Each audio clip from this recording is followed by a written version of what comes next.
और सुंदर स्थान है, जहाँ प्राचीन समय में वहाँ के हर गांव में सुबह शाम वेद मंत्र गूंजते थे। भारतीय इतिहास में इस प्रसिद्ध प्रांत की पुण्य भूमि पर आदि शंकराचार्य जी का जन्म हुआ, जिन्होंने सारे देश और दुनिया में घूम घूम कर वेदों का प्रचार प्रसार किया और सारे भारत में अनेक स्थानों पर मठ मंदिरों का निर्माण किया। उसी केरल की पुण्य भूमि पर न जाने कितने गुरुकुलों में लाखों करोड़ों की संख्या में वेद पाठी तैयार हुए, जिन्होंने वेदों की रक्षा की। ऐसे केरल की भूमि पर हमसे आखिर कौन सी भूल हुई जिसका परिणाम आज हम सब लोग भुगत रहे हैं। आप जानते ही हैं कि केरल के अंदर मसाले पर्याप्त मात्रा में उगाए जाते थे और सात्विक जीवन जीने के कारण उन मसालों का बहुधा प्रयोग केरल की भूमि पर नहीं हुआ करता था, किंतु कुछ विदेश के व्यापारियों को उन मसालों के विषय में जानकारी हुई और उन्होंने मसालों का व्यापार करना आरंभ कर दिया। केरल के लोगों के लिए मसाले इस तरह से थे जैसे कि सामान्य रूप से उगी हुई वनस्पतियां, क्योंकि उनके लिए इसका ज्यादा उपयोग नहीं था, इसलिए उनके लिए ये लगभग सामान्य वनस्पतियां ही थीं। लेकिन मध्य पूर्व एशिया के उन देशों से जहां पर उस समय मांसाहार का प्रचलन बहुत अधिक हो चुका था, उनके लिए ये मसाले बहुत कीमत रखते थे और उनके व्यापारियों ने केरल से उन मसालों का व्यापार आरंभ कर दिया। ये बात आज से लगभग 600-700 वर्ष पुरानी है। आहिस्ता आहिस्ता जब व्यापार बढ़ा तो केरल के राजाओं को ऐसा लगा कि हमारे यहाँ से जो मसाला 1 रुपए में जाता है वो अरब देशों में 10 रुपए का बेचा जाता है, यानी कि 9 रुपए के मुनाफे में से व्यापारी 6-7 रुपए का मुनाफा कमा लेता है, जबकि ये मुनाफा तो हमारे देश में रहना चाहिए। ये विचार करके जब सारी बातें राजा के सामने रखी गईं, तो आइए देखते हैं कि आगे क्या हुआ।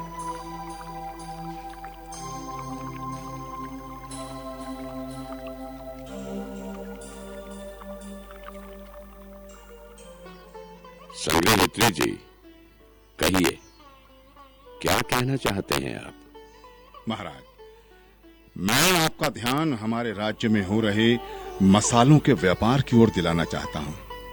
महाराज, हमारे राज्य के मसाले देश विदेश में अत्यधिक पसंद किए जाते हैं, पर ये विदेशी व्यापारी हमें उसका सही मूल्य नहीं देते हैं, बल्कि वो हमसे मसाले कोड़ियों के भाव खरीदकर 7 समंदर पार अपने देशों में उसको 10 गुना मुनाफे में बेचते हैं और सीधा सीधा 6 से 7% का मुनाफा कमाते हैं।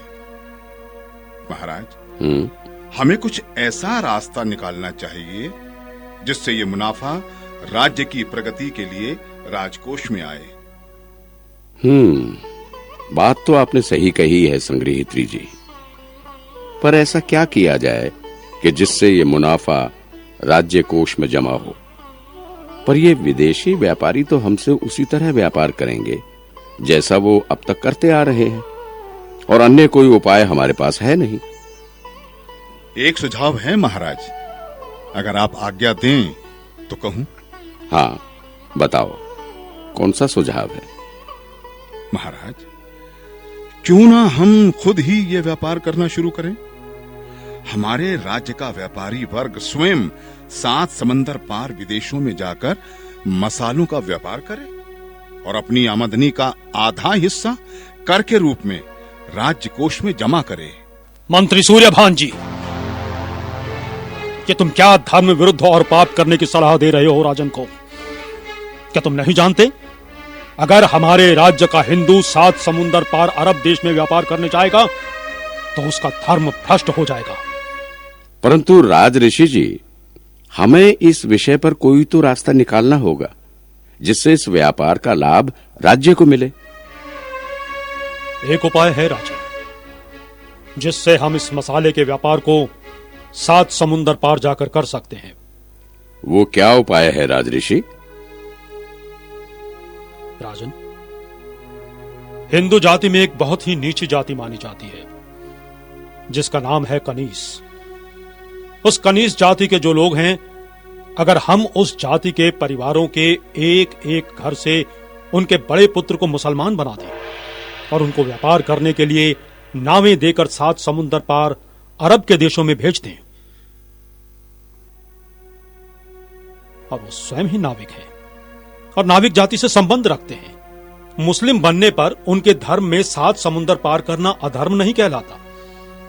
इस कारण उनका धर्म भ्रष्ट नहीं होगा और हमारा व्यापार भी 7 समुंदर पार अरब देशों में आगे बढ़ेगा। राज ऋषि जी, ये सुझाव अति उत्तम है। सेनापति, तुम सैनिकों को लेकर तुरंत कनीस बस्ती में जाकर राजा के आदेश की घोषणा करवा दो कि बस्ती के हर घर के बड़े पुत्र को राज्य की ओर से व्यापार के लिए 7 समुंदर पार भेजा जाएगा और सबको जल्द से जल्द राज्य सभा में प्रस्तुत होने का आदेश दो। और हाँ, जिसने भी राज आज्ञा की अवहेलना की और आदेश नहीं माना तो उनको काल कोठरी में डाल दिया जाएगा।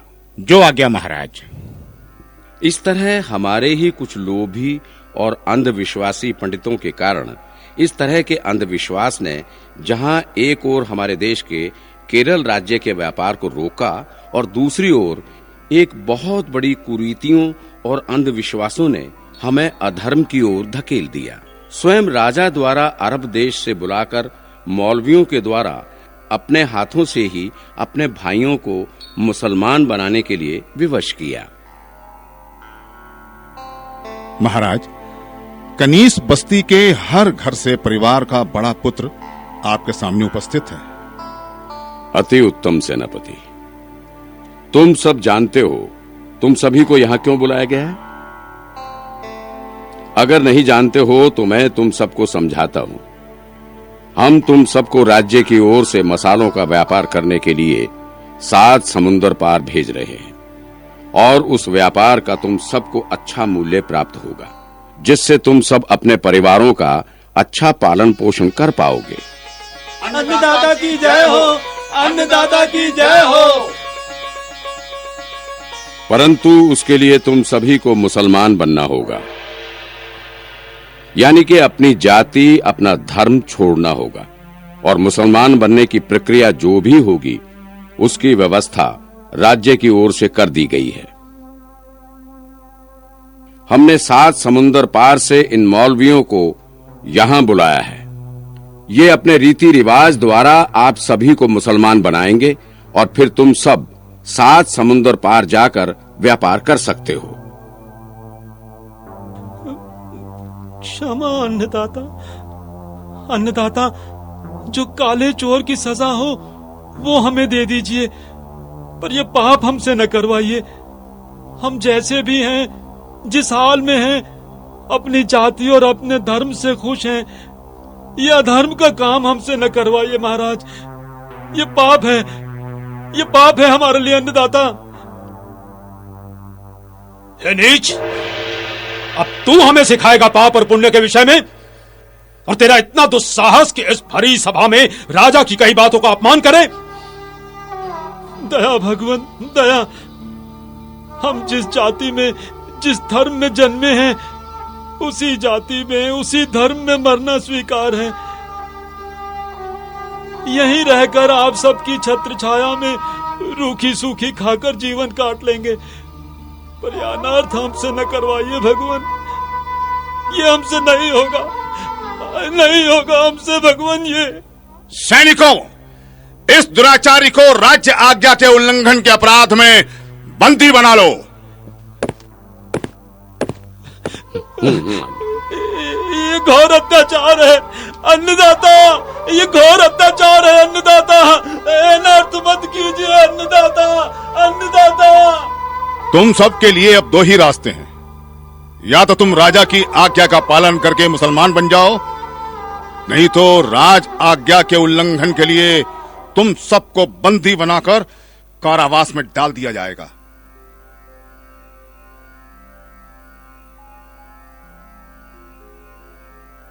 और इस तरह डरा धमकाकर उन मासूम कनीस जाति के अपने ही भाइयों का राजा द्वारा धर्म परिवर्तन करवाया गया और उन्हें व्यापार करने के लिए 7 समुंदर पार अरब देशों में भेजा गया। जब वे व्यापार करके अपने घरों में अपने परिवारों में वापस लौटे तो वे नहीं जानते थे कि किस किस तरह के उनके और उनके परिवारों के लोगों के ऊपर कितनी बड़ी विपदा आने वाली है। ये अंधविश्वासी और लोभी पंडित किस तरह का व्यवहार उनसे और उनके परिवार के साथ करने वाले हैं, इन सब से वो अनभिज्ञ थे और राजा इन अंधविश्वासी और लोभी पंडितों के हाथों की कठपुतली बनकर उनकी कही हर बात को पत्थर की लकीर मान रहा था।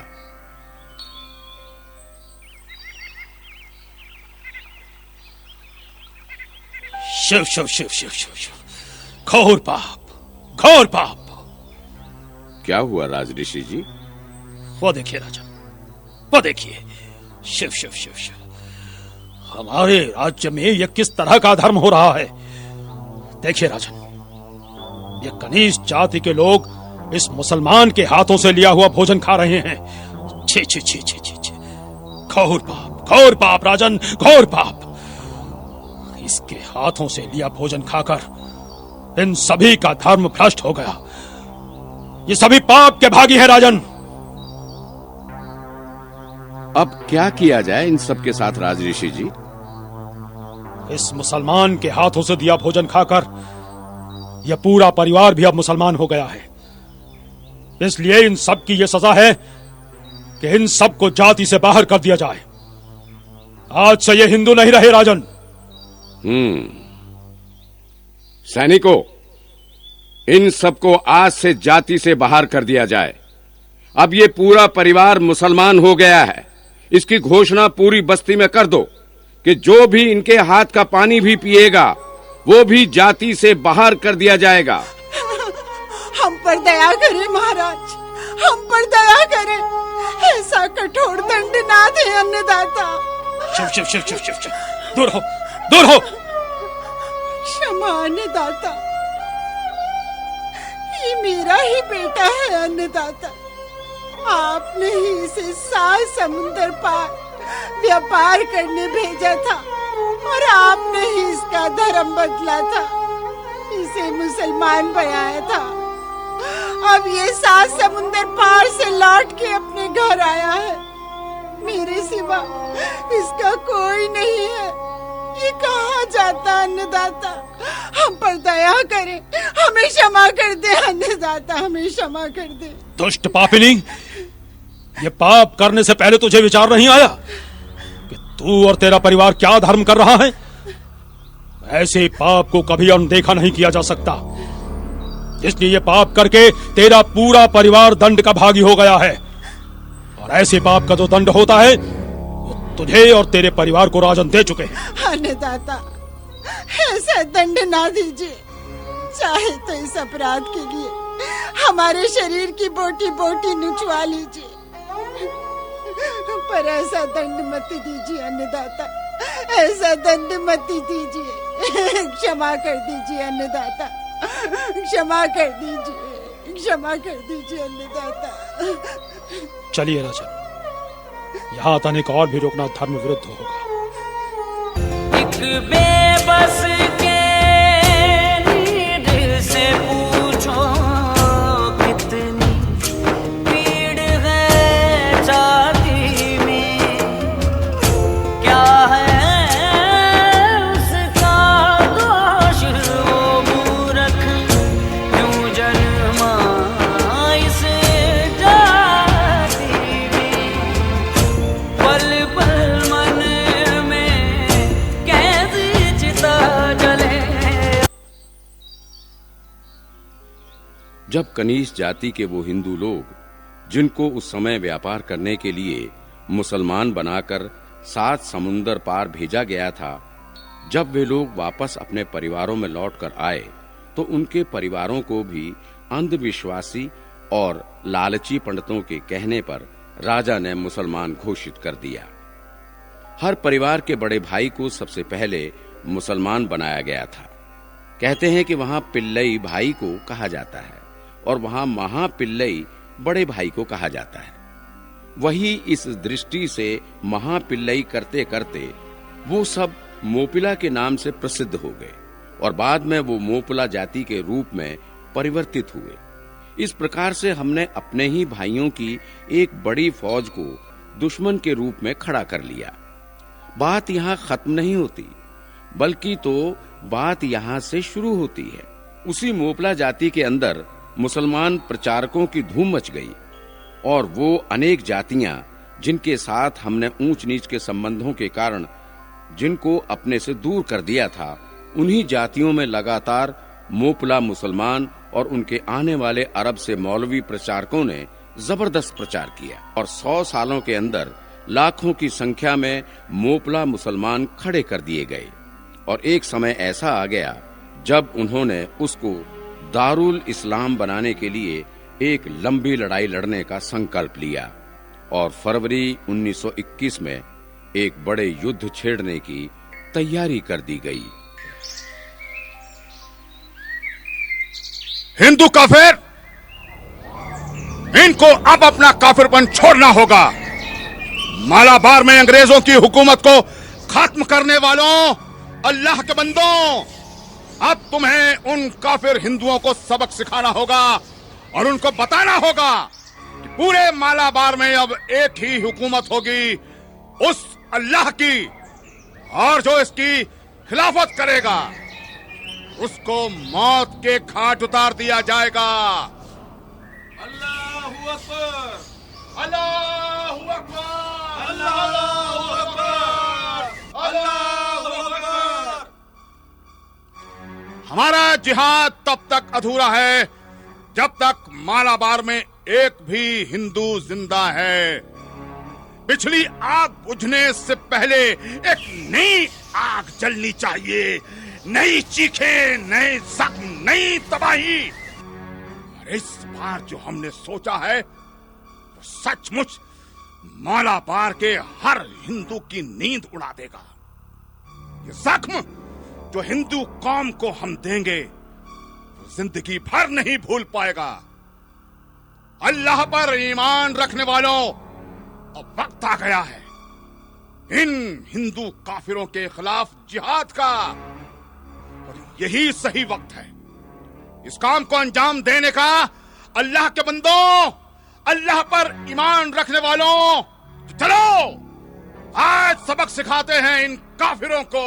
अल्लाहू अकबर, अल्लाहू अकबर, अल्लाहू अकबर। अरे काफिरों को पकड़ो, अरे खत्म कर दो इन काफिरों को, खत्म कर दो इन काफिरों को, मुसलमान बनाओ इन काफिरों को।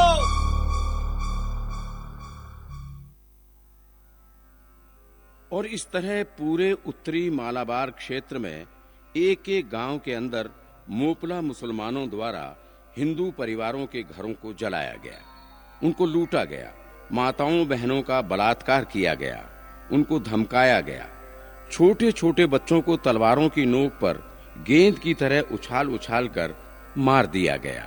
हजारों हिंदुओं का नरसंहार किया गया और बाकी बचे हिंदुओं को स्पष्ट कर दिया गया कि या तो मुसलमान हो जाओ, अन्यथा मरने के लिए तैयार हो जाओ।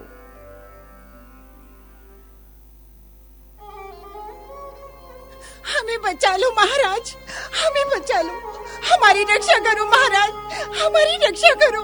दुरट, दुरट, कहाँ भागती चली आ रही है? मुझे छूकर मेरा धर्म भ्रष्ट करेगी क्या? कौन सी जाति है तेरी? मैं एक कनीज जाति की महिला हूँ, आप मुझ पर दया दिखाएं महाराज।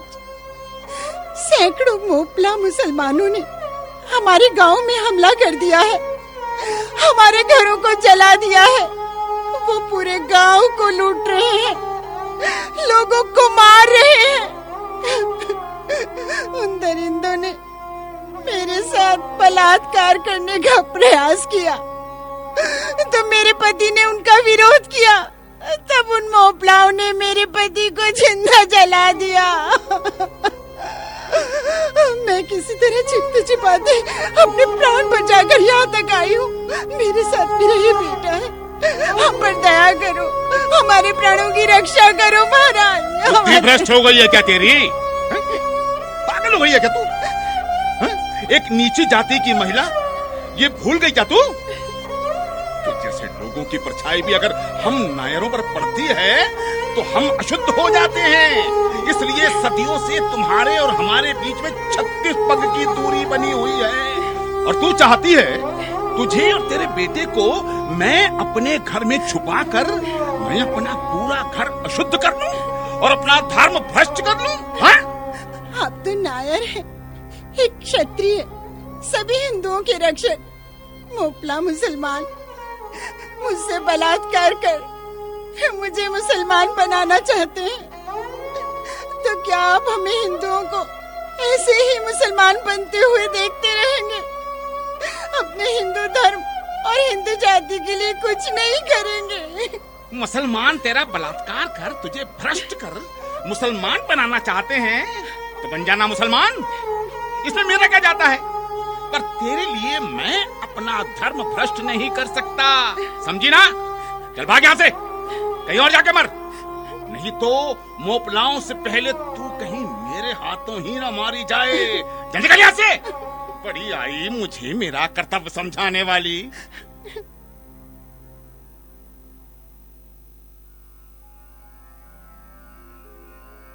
इसे हम हिंदू जाति की मूर्खता कहें या हिंदू जाति का पतन का कारण। हम हिंदू होकर अपने ही हिंदू भाइयों बहनों की मदद ना करके उन्हें अपनाने की जगह उनका तिरस्कार करते रहे, उन्हें मुसलमान बनने की ओर अग्रसर करते रहे, मात्र अपने खोखले अंधविश्वासी विचारों की वजह से।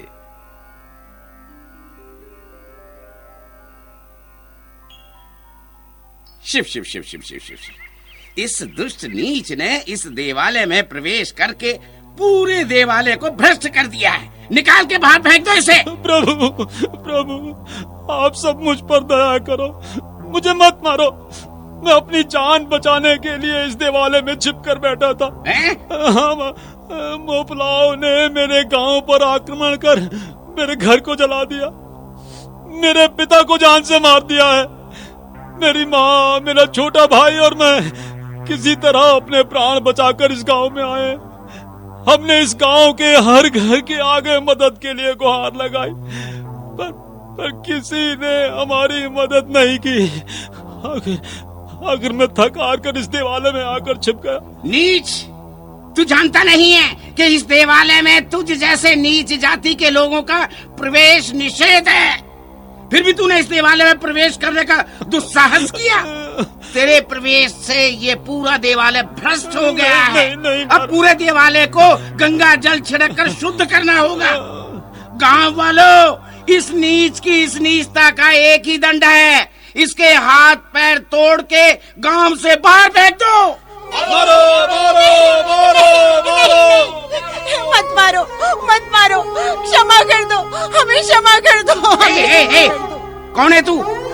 ये मेरा बेटा है ब्राह्मण देव। छी छी छी छी, तू जानती है तूने और तेरे बेटे ने कैसा अपराध किया है? इस देवालय में प्रवेश करके तुम दोनों ने हमारे हिंदू धर्म की मान्यताओं का, हमारी परंपराओं का अपमान किया है। ब्राह्मण देव, आप तो हिंदुओं के गुरु हैं।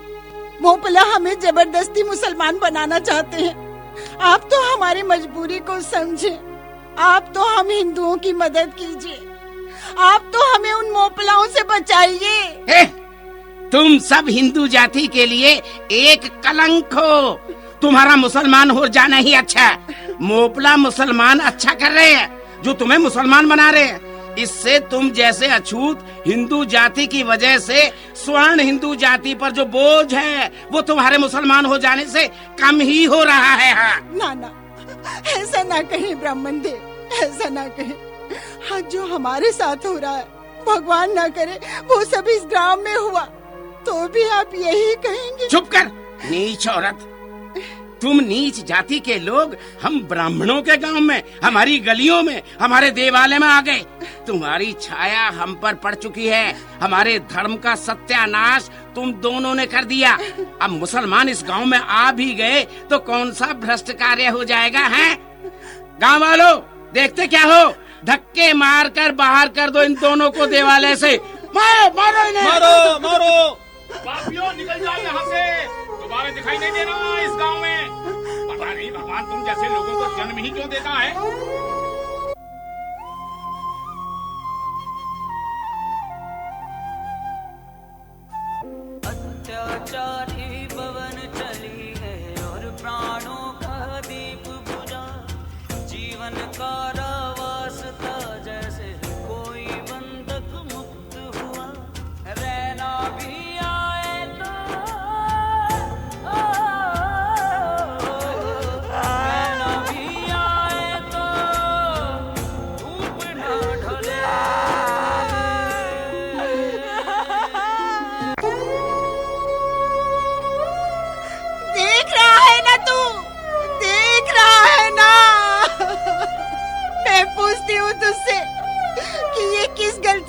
सजा दे रहा है तू हमें? ये कैसा न्याय है तेरा? कैसा पिता है तू? तेरे मंदिर में, तेरे घर पर एक कुत्ता भी बिना किसी बाधा के आराम कर सकता है, पर हम जैसे अछूतों के लिए तेरे घर में कोई स्थान नहीं। हमारी परछाई से भी तेरा घर अपवित्र हो जाता है। क्यों भगवान, तूने हमें कुत्ते से भी गई गुजरी जिंदगी क्यों दी?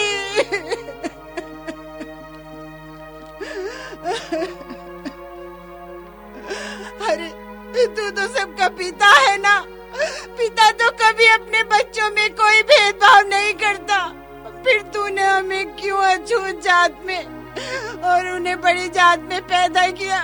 तूने ऐसा भेदभाव क्यों किया भगवान? बता, क्यों किया ऐसा भेदभाव?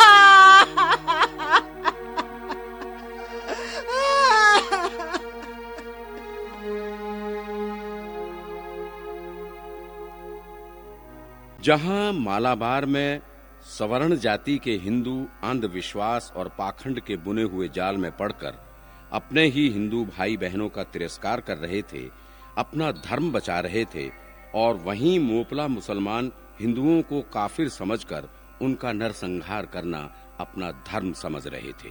उनका कत्लेआम लगातार उत्तरी मालाबार में चलता रहा। उन्हीं मंदिरों में जहां स्वर्ण जाति के ब्राह्मणों ने अपने ही दलित जाति के भाई बहनों के प्रवेश पर मनाही कर दी थी, उन्हीं हिंदू मंदिरों को तोड़ा गया। मुसलमानों द्वारा मस्जिद के समान वहां 3 मीनारें खड़ी कर दी गई। मंदिरों पर लहराता हिंदू ध्वज उतार दिया गया।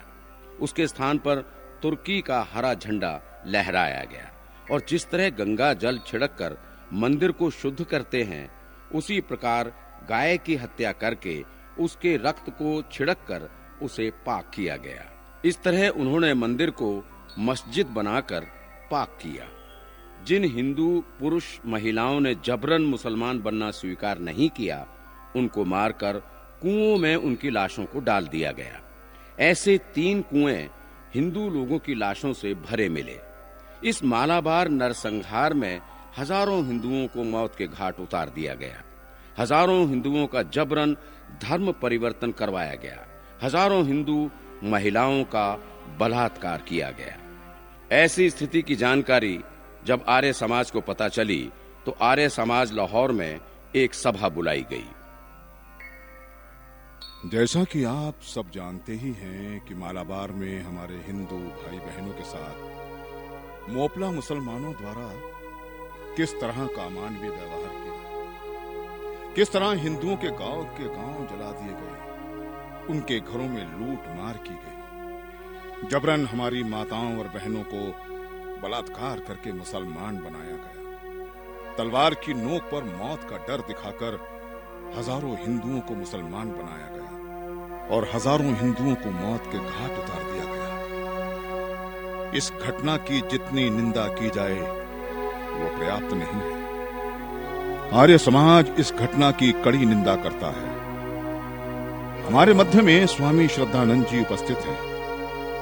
ये सभा उनसे इस प्रकरण पर अपने विचार प्रकट करने का आग्रह करती है। यहां उपस्थित सभी सभासदों और सभी आर्यजनों को मेरी नमस्ते। आज मालाबार में हमारे हिंदू भाई बहनों के साथ जो अत्याचार मोपला मुसलमानों ने किए, उस दर्द को शब्दों में बयां नहीं किया जा सकता। आज उन हमारे हिंदू भाई बहनों को हमारी आवश्यकता है। आज आर्य समाज को एकजुट होकर उन अपने भाई बहनों की सहायता करनी होगी। हम सब तैयार हैं स्वामी जी। हम सब तैयार हैं स्वामी जी, हम सब तैयार हैं। आप बस बताइए हमें करना क्या है। हमारे सामने 2 कठिन कार्य हैं जो हमें करने हैं। पहला ये कि जिन हिंदुओं को जबरदस्ती मुसलमान बनाया गया है, उनकी शुद्धि करके उन्हें पुनः हिंदू बनाया जाए और उनकी सहायता की जाए। और दूसरा ये कि जो पीड़ित हिंदू हैं और अपने घरों को लाचारी से छोड़कर कालीकट आदि इलाकों में भाग गए हैं, उनकी सहायता की जाए। इस कार्य के लिए हमें एक दल मालाबार भेजना होगा। जो मालाबार में जाकर तुरंत राहत कार्यों के लिए वहां सहायता कैंप प्रारंभ करे और मालाबार के हर क्षेत्र में घूमकर पीड़ित हिंदू जो जबरन मोपला बनाए गए हैं उनकी शुद्धि करने की प्रेरणा देकर उन्हें पुनः हिंदू बनाए। और मैं स्वयं इस दल की अगुवाई करूंगा मालाबार जाकर। मैं चलूंगा। मैं भी चलूंगा स्वामी जी। मैं भी चलूंगा। मैं भी चलूंगा स्वामी जी।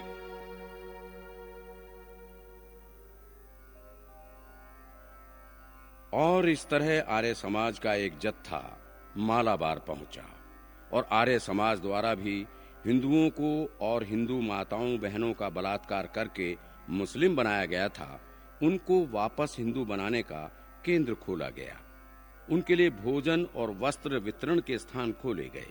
उनको आर्थिक सहायता दी गई और आर्थिक सहायता से उनके घरों का पुनर्निर्माण किया गया। और उनको वापस हिंदू बनाने का काम अगर केरल में जाकर सबसे पहले किसी ने किया तो वो आर्य समाज ने किया।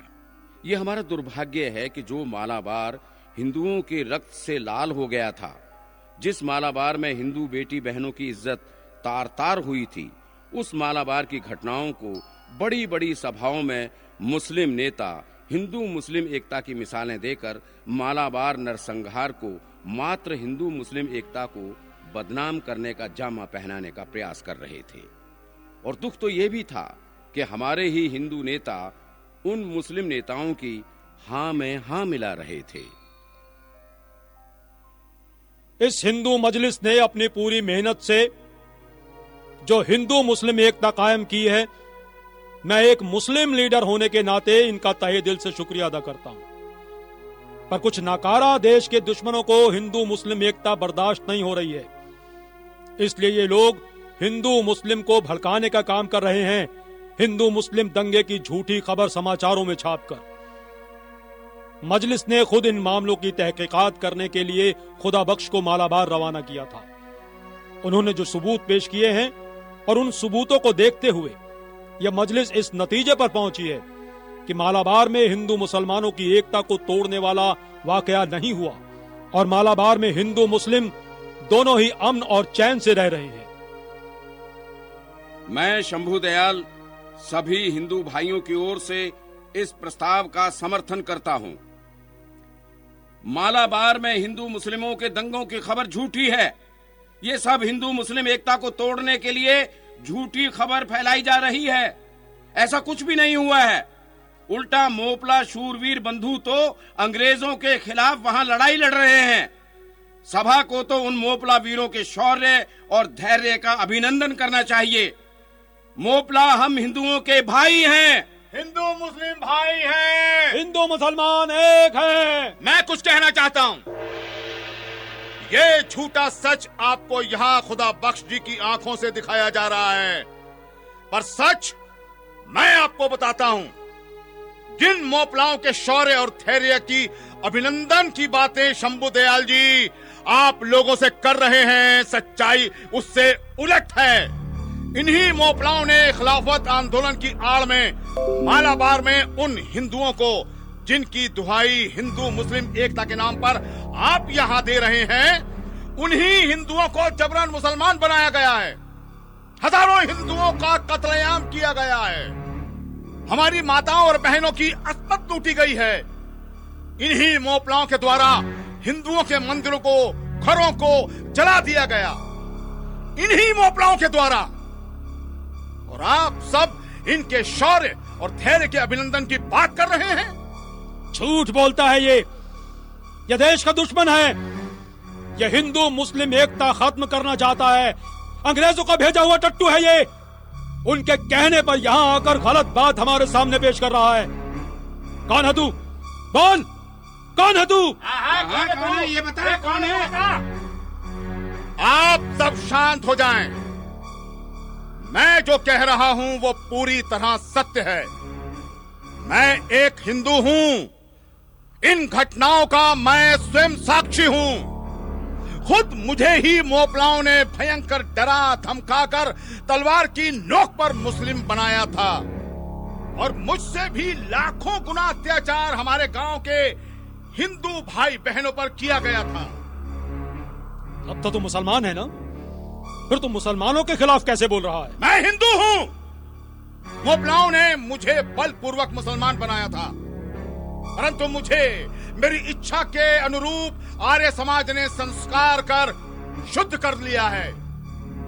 मैं तो हिंदू था, हिंदू ही हूं। या अल्लाह, फिर तो ये काफिर मार दिए जाने के काबिल है। हमारी शरीयत के हिसाब से जो कोई भी मुसलमान से दोबारा हिंदू बनता है तो उसे सजाए मौत दी जाती है। ये काफिर है, इसे मार दो। खान साहब, क्षमा कीजिए, ये अपराध इस युवक का है, क्योंकि ये निकम्मा आर्य समाज का अनुयायी है, इसलिए इसकी बात पर कोई विश्वास नहीं किया जा सकता।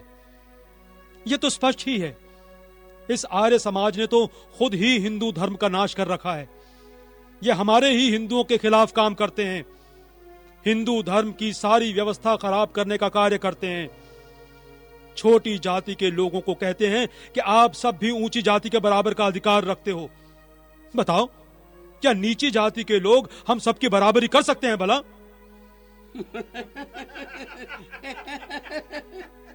इन आर्य समाजियों ने तो हमारे हिंदू धर्म को ही भ्रष्ट करने का कार्य शुरू कर रखा है। इसलिए आर्य समाजी लोगों के साक्षी पर और उनकी बातों पर विश्वास नहीं किया जा सकता। ये आर्य समाजी है, इसलिए इस पर विश्वास नहीं किया जा सकता। नहीं किया जा सकता, नहीं किया जा सकता। परंतु मालाबार में हिंदुओं पर अत्याचार किए जा रहे हैं, उनकी हत्याएं की जा रही हैं। ये मैं आर्य समाजी नहीं कहता, अपितु ये बात श्री देवधर के पत्र में कही गई है। ये देखिए पत्र। चुप कर, गधा कहीं का। अब हम इसकी किसी भी बातों पे यकीन नहीं करेंगे। ये झूठा है, मक्कार है।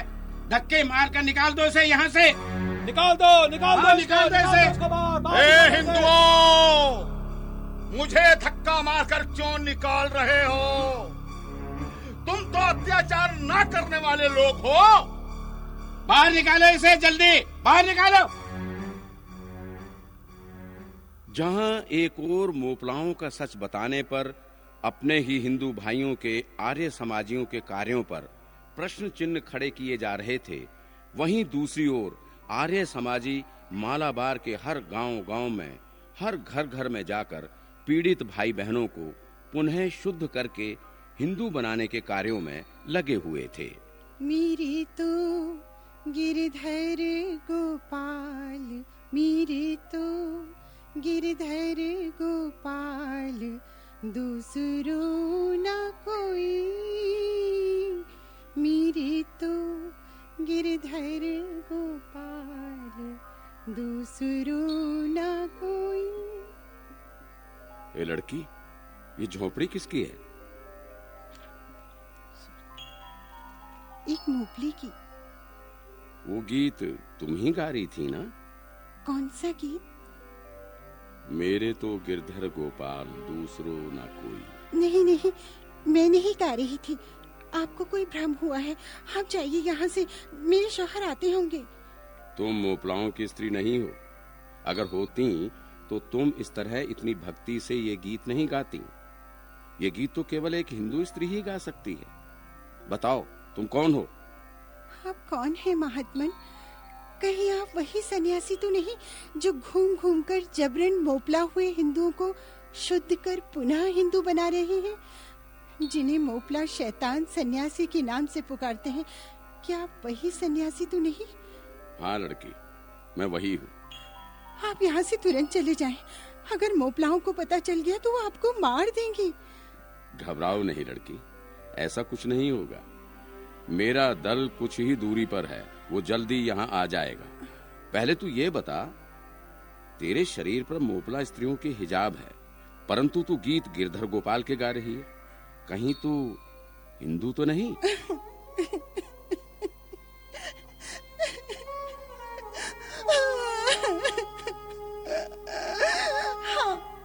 हाँ, मैं एक हिंदू स्त्री हूँ महात्मन, एक अभागन हिंदू, जिस समय और परिस्थिति ने इस अवस्था में पहुंचा दिया। लड़की, तुम्हारे साथ हुआ क्या था, बताओ मुझे। मोपलाओं द्वारा मेरे पिता भाइयों के सामने मुझे निर्वस्त्र किया गया और मेरे भाइयों और पिता के हाथ पांव बांधकर मेरा बलात्कार किया। जब घृणा से वो अपनी आंखें बंद करते तो उनको तलवार के जोर पर आंखें खोलने को मजबूर किया जाता।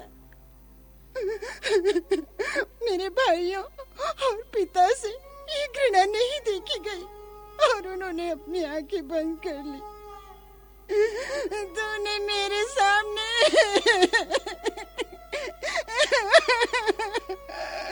उन राक्षसों ने तलवार से काट दिया, तलवार से काट दिया, उन्हें मार दिया। उन राक्षसों ने उन्हें मार दिया। उन राक्षस मोपलाओं में से एक ने मुझे अपनी पत्नी बनाकर यहाँ रखा हुआ है। इन मोपलाओं ने मुझे एक हिंदू स्त्री होने की इस प्रकार सजा दी है, परंतु मैं अभी भी हिंदू हूँ। मेरे शरीर पर मोपलाओं द्वारा जरूर ये मुसलमानी हिजाब जबरन पहना दिया गया है, पर मेरे मन पर नहीं पहना पाए। धर्म का चोला ओढ़कर मानवता को शर्मसार करने वाले ये लोग मानव नहीं हो सकते। ये लोग ये भूल जाते हैं कि मानवता से ऊंचा कोई धर्म नहीं। सच्चा धर्म सदैव मानवता सिखाता है।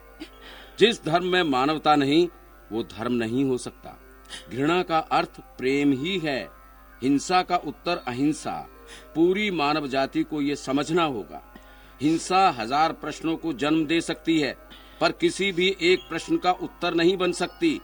हिंसा समाज के हर स्तंभ को केवल कमजोर करने का काम करती है, अपनों को तोड़ने का काम करती है। कुछ समय की हिंसा आने वाले कई वर्षों के लिए दर्द और मायूसी पीछे छोड़ जाती है। इस हैवानियत को रोकना होगा, वरना पूरा विश्व इसकी चपेट में आ जाएगा। बेटी, जो कुछ भी तुम्हारे साथ हुआ वो निंदनीय है। तुम्हारे हृदय पर लगे घाव को हम भर तो नहीं सकते, पर हमारी सहानुभूति सदैव तुम्हारे साथ है। क्षमा करी महात्मन, मैंने सुना है कि धर्म भ्रष्ट किए गए हिंदू पुनः शुद्ध होकर हिंदू धर्म व समाज में वापस आ सकते हैं। क्या ये सत्य है? हाँ, ये सत्य है बेटी। जो बलपूर्वक, बलात्कार अथवा मूर्खतावश हिंदू धर्म से अलग हुए हैं, वो सभी प्रायश्चित करके पुनः हिंदू हो सकते हैं। नहीं, मैं आपसे क्या पूछ रही हूँ। मैं अभागी किस्मत की मारी भूल गई कि मैं एक नीच मस्कुनी जाति की कन्या हूँ। फिर बलात्कार कर मुझे एक मुसलमान मोपला ने यहाँ पत्नी बनाकर रखा हुआ है। मैं जानती हूँ कि हिंदू समाज मुझे कभी भी नहीं अपनाएगा। अब तो इस नर्क सा जीवन जीने से अच्छा है मैं आत्महत्या कर अपने प्राण त्याग दूं। बेटी, जिस समय तेरा मन शुद्ध हो गया, उसी समय वो प्रायश्चित हो गया। तू जीवित है, इसे मैं सद्भाग्य मानता हूँ। यदि भ्रष्ट होने वाला प्रत्येक व्यक्ति आत्महत्या करने लगेगा तो हिंदू जाति स्वयं समाप्त हो जाएगी। फिर मोपलाओं को तुम्हें बलपूर्वक धर्म परिवर्तन करने का कष्ट नहीं उठाना पड़ेगा। यदि धर्म के प्रति मन में आस्था समाप्त ना हो तो प्रत्येक बात अदंडनीय है, और जो कुछ तुम्हारे साथ हुआ है उसकी तुम्हारे द्वारा किए गए अपराध के रूप में गणना नहीं की जा सकती। महात्मन, स्वर्ण हिंदू जाति और स्वर्ण हिंदुओं के द्वारा हम जैसे नीच जाति पर किए गए अपमान और अत्याचारों को बचपन से देखती और सहन करती आ रही हूँ। और मैं ये भी जानती हूँ कि स्वर्ण हिंदुओं में ऐसा कौन सा समाज है जो मुझ जैसी नीच जाति की अभागन को अब अपनाएगा। बेटी, हिंदुओं में एक ऐसा समाज है जो इन हिंदुओं की रूढ़िवादी सोच को नहीं मानता, जो सभी मनुष्यों को समानता का अधिकार देता है। अच्छा।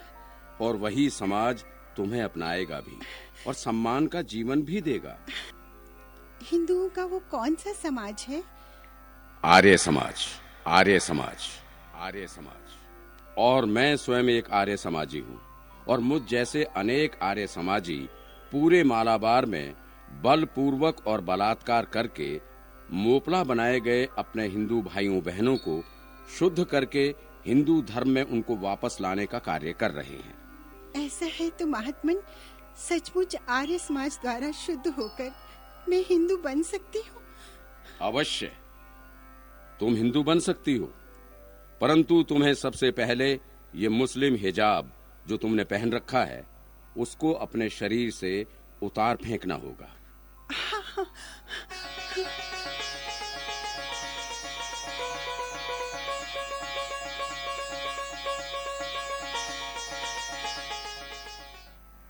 एक एक घटना, एक एक कहानी मोपला मुसलमानों की वापसी आर्य समाज द्वारा हिंदू बनाने के संबंध में रही।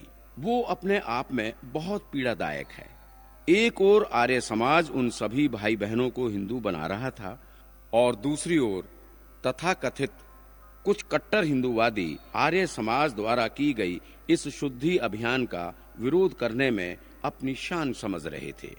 ये दुर्भाग्य है हिंदू जाति का, पर आर्य समाज केरल में हिंदू जाति के लिए निरंतर कार्य करता रहा और आर्य समाज ने ही उस समय केरल के कालीकट शहर में जाकर आर्य समाज मंदिर की स्थापना की, जो वर्तमान में आज भी मौजूद है। आज हम पंडित ऋषि राम जी, खुशाल चंद्र जी, पंडित मस्तान चंद जी, आनंद स्वामी जी और स्वामी श्रद्धानंद महाराज जी को स्मरण करते हैं और ऐसे अनेक प्रचारक जिन्होंने आज से 100 साल पूर्व कहा, बलूचिस्तान बालोचित लाहौर से केरल जाकर और हिंदू जाति की रक्षा करने के लिए अपने प्राणों की चिंता किए बिना जो कार्य किए, वो आज भी हमें किसी रूप में प्रेरणा देते हैं। अतः इस नाटिका में जो आपने देखा वो अपने आप में आज भी चिंतन करने योग्य है, क्योंकि आज भी हम अपनी इन बुराइयों से, इन कुरीतियों से, इन अंधविश्वासों से दूर हुए हैं। क्योंकि अगर ये अंधविश्वास आगे भी बने रहे तो हिंदू जाति का अस्तित्व खतरे में पड़ता रहेगा और ये एक ना एक दिन समाप्त होने की परिस्थितियों में ना पहुंच जाए। इसलिए हम जागें और भविष्य के लिए तैयार हो जाएं।